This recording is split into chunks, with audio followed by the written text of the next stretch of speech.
Well, good evening. Hope everyone's doing well. On the 17th day of June, 1831, there occurred an incident in South Carolina, somewhere between Charleston and Hamburg. It occurred on the railroad named after those two cities, the Charleston and Hamburg Railroad. In attendance to the locomotive, which was called the Best Friend of Charleston, the locomotive which was the very first commercially successful locomotive in America. In attendance to the locomotive was the fireman, who was rather annoyed at the noise that a steam valve was making. He thought it upsetting. It aggravated him to the point where he turned it off.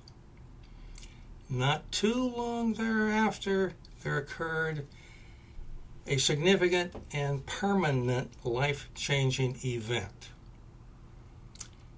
Railroading is dangerous business.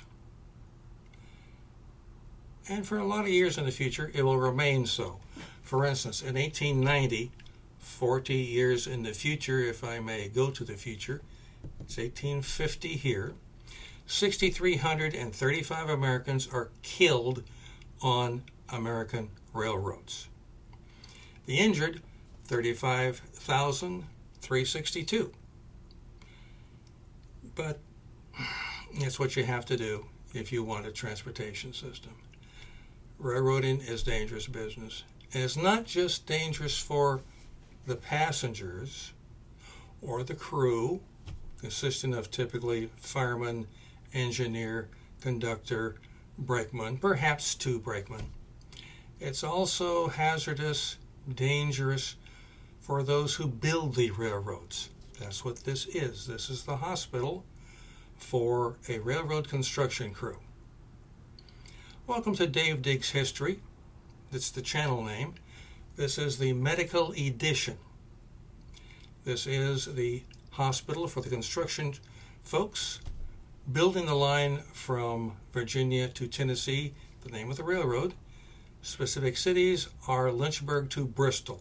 Bristol sits on the line between Tennessee and Virginia. What I want to talk to you about tonight, folks, are burns and scalds. They happen. We're dealing with steam technology here, which means dealing with fire and water from which we get steam. The steam will be hot. The boiler will be hot. The steam pipes will be hot. The firebox will be as hot as the devil's belt buckle. Should you happen to touch with unexposed, unprotected hands the firebox, the damage can be very significant. Scalds typically are not quite that bad, but they can be. We are talking about some very hot steam here, very hot. What am I supposed to do about that as the doctor to the construction crew should someone come to me with a burn or a scald? Luckily, I have information from Dr. Samuel D. Gross. That's his name. That's his real name, and he was a real person. He was the actual chair of surgery at Jefferson Medical College in Philadelphia. Over the course of his life, he wrote much, spoke often, papers, books, guides. He did a lot. What does Dr. Gross have to say about burns and scalds? Here's what he said in one of the books that he wrote, a medical manual. What you should do is get yourself some white lead paint, the kinds that artists use, and mix in a little linseed oil, stirred up of course. Slather the affected part with the concoction. If there are any blisters, vesicles, filled with fluid, take a bisturi and lance them and allow them to drain. Then take a roller bandage, or as many as you need, depending on the size of the burn or scald. and wrap it up. Of course, not neglecting the various anodynes. Best ones will be of the opiate class. Comes in many forms: liquid, powder, pill. I don't happen to have any artist's white lead paint. To my knowledge, we have bricklayers and carpenters and ditch diggers. We don't have any painters, not artist painters. But luckily, he also said that you could use simple cerate. Simple cerate is nothing more than white wax and lard. Bit messy to work with, but it works. You take a paintbrush of some sort and slather the wound in question, not forgetting, of course, to puncture the vesicles. Wrap it up in as many roller bandages as it takes. Bring out the anodynes: liquid, pill, powder.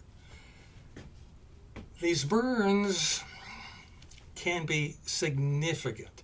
It is quite important that we get on top of them right away, because the longer we wait on it, the harder it will be to heal, if it's going to heal at all.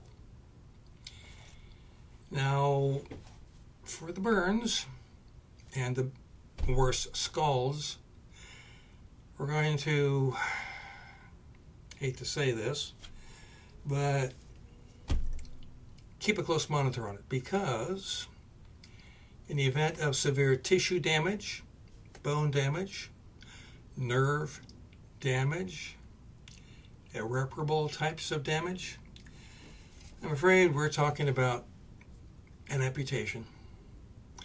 Better to lose a limb and save a life, although the life after the amputation may be short-lived. We don't really know, but it happens. What the patient is supposed to do at this point is return to their tent, as per my suggestion, orders really, and take it easy until such time as healing has finished. But here's the way this works at the time. There's no such thing as sick pay. If you're sick and you're off work, you don't get paid. The overwhelming majority of the crew here, the construction crew, are Irish. They came here during what they call the starving. We would call it the Irish potato famine. They're here looking for work. They've found it. They're employed by the V&T. And they send a lot of their pay back home so that their families can subsist. While they're out on, not really sick leave, but they're absent from work, they're not earning any money, therefore they're not sending anything back to the old country. Unfortunate, but that's just the way it is. For scalds and burns, that's it, more or less. They're not terribly complicated unless we get to amputation. There are other dangers, hazards associated with railroad construction and railroads in general, such as the locomotives. They have no brakes. But that's going to be for a future episode, because it will take quite a bit of time to explain that, and I have to go make my rounds. So, thank you very much for coming. I hope you're all doing well. Repeat business is always appreciated. And until the next time that our paths, until our tracks cross again, I have the honor to remain your most respectful and obedient servant, Dave Diggs. Thank you very much for stopping in. I hope you've enjoyed it and maybe learned a little something. We'll see you next time.